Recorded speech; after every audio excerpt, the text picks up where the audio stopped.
Bonjour tout le monde, bienvenue sur ma chaîne pour cette nouvelle vidéo. Dans cette vidéo, je vais vous parler d'APRS. Je vais vous expliquer un petit peu rapidement ce que c'est l'APRS pour les personnes qui ne savent pas ce que c'est. Et je vais vous montrer comment configurer le VRN76, toujours encore ce fameux Pocket Hachi, pour faire de l'APRS sans aucun logiciel. Vous allez voir, c'est vraiment génial. Et je vais vous donner un petit peu toutes les bases de l'APRS.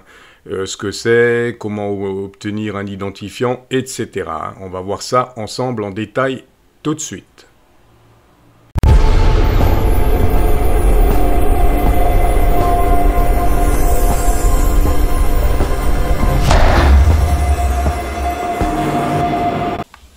Je vous fais donc juste une petite introduction pour ceux qui ne savent pas ce que c'est l'APRS. Donc l'APRS, ça veut dire Automatic Packet Reporting System, comme vous le voyez. Et c'est donc un système de communication utilisé principalement par les radioamateurs pour partager des informations en temps réel. Donc l'APRS utilise la radio pour envoyer et recevoir des données, des paquets de données.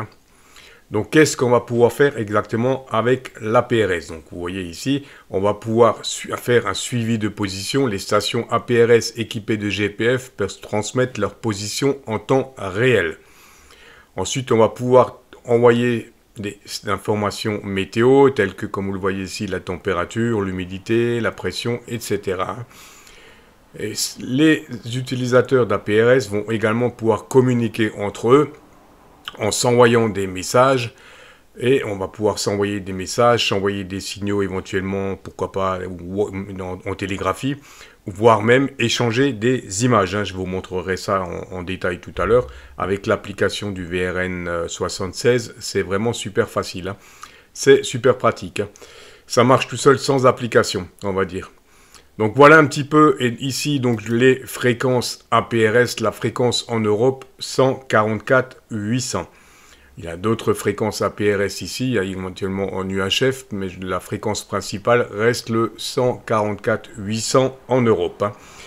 Voilà pour les fréquences APRS, donc ce qu'il faut retenir, je vais y revenir en détail là tout de suite, c'est que le trafic APRS est normalement, je dis bien normalement, réservé aux radioamateurs et que pour utiliser l'APRS avec un poste radio comme celui-ci par exemple, il vous faudra un identifiant. Donc je vais vous expliquer tout ça en détail tout de suite. Je vais rapidement vous parler des ce qu'on appelle les SSID. Donc c'est un identifiant, si vous voulez, pour les stations françaises que vous devez rajouter à votre indicatif.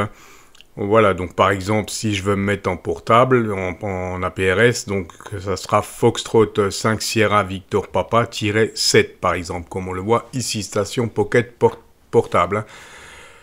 Voilà, je vous laisse ici tous les idées. Donc ça sera la première des choses pour les paramètres APRS. Ensuite, ce qu'il vous faudra également pour paramétrer votre APRS sur la plupart des pockets, notamment sur le VRN76, il vous faut un identifiant, en plus de votre indicatif. Donc cet identifiant, je vous mettrai tous les liens, bien sûr, en descriptif. Vous allez pouvoir faire une demande ici, sur ce site-là, ou éventuellement sur ce site-là. Ici, en montant ici. Voilà, ce sont juste deux exemples. Et ici, on vous explique donc ce que c'est qu'en fait, à quoi sert ce fameux passcode. Tout simplement. Donc, une fois que vous avez fait votre demande et que vous avez ce passcode, vous pouvez passer à la configuration. Et je vais donc tout de suite vous expliquer la configuration de mon VRN76 pour faire de l'APRS sans utiliser aucun logiciel.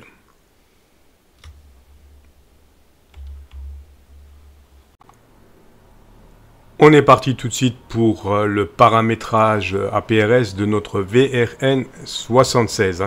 Donc, comme je vous l'ai expliqué, avec ce Pocket, vous allez pouvoir faire de l'APRS sans logiciel. Il fonctionne tout seul. Donc, premier paramètre, on va dans My Menu, Radio Setting. On descend.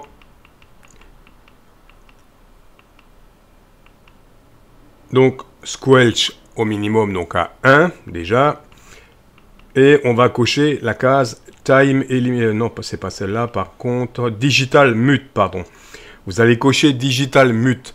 Pourquoi? Parce que tout simplement, ça va vous éviter d'entendre les trames de la PRS sur le haut-parleur à longueur de journée. C'est tout simplement ça. Hein.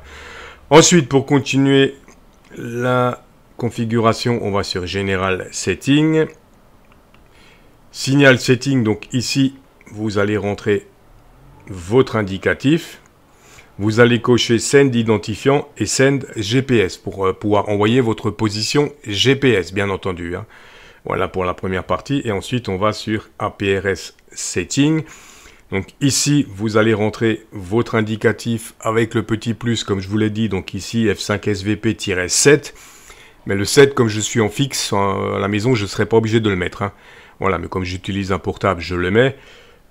Mais vous n'êtes pas obligé. Hein. Donc voilà pour la petite. Path, vous sélectionnez White de 2. Et passcode, ça va être le fameux passcode que je vous ai dit tout à l'heure, où il faudra faire la demande. Hein. Vous ne pouvez pas faire d'APRS sans que vous n'aurez pas ce code. Donc le portable va vous demander de rentrer ce code, de le vérifier. Et une fois qu'il vous affichera correct ici, vous serez prêt à faire de l'APRS. Hein. Voilà, et pour finir, on va sur Digital Mode. Et là, on coche Enable. Donc ça nous autorise, on va dire, à transmettre notre balise APRS. Là, je l'ai mis sur 5 minutes. Hein.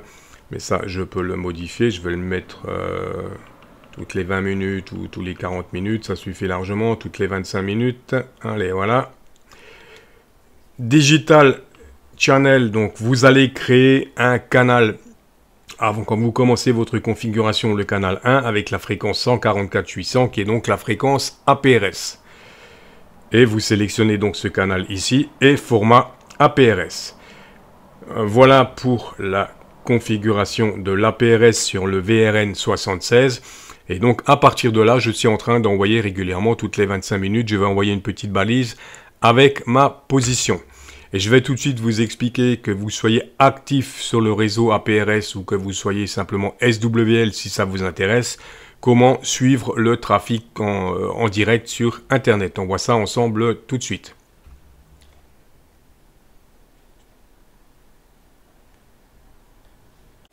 On vient donc de voir ensemble la partie paramétrage de notre Pocket. Hein. Donc là, je suis actif APRS. Et je vais tout de suite vous montrer simplement 2 sites en ligne qui vous permettent de suivre un petit peu le trafic. Hein. Et je vous mettrai bien entendu tous les liens en description. Donc là, je suis sur le premier site. Donc je suis ici sur la carte, hein, comme vous le voyez. Donc si je veux des informations, je clique dessus. Voilà, et j'ai toutes les informations ici. Donc ça, c'est le premier site. Je vous mettrai les liens APRS Direct. Et on a également APRS FI. Donc là, c'est pareil. Vous avez toutes les localisations. Donc je suis ici sur la carte. Et donc ici, vous allez également pouvoir avoir toutes les informations concernant donc, voilà, si je fais information, j'ai toute ma position ici, mon emplacement, mon locator, ma position géographique, etc. Voilà un petit peu les amis pour ce qui touche de l'APRS avec le VRN76. Donc comme vous l'avez vu, pas besoin d'application, ce poste fonctionne tout seul en APRS, c'est plutôt pas mal. Hein. Voilà, bien sûr, vous pouvez également l'utiliser avec des applications telles que APRS Android par exemple ou d'autres applications. Hein. Mais comme le poste fonctionne tout seul, autant le laisser travailler. Voilà pour cette petite vidéo d'introduction à l'APRS. J'espère qu'elle vous aura intéressé. Je vous dis 73 et à très bientôt pour une nouvelle vidéo.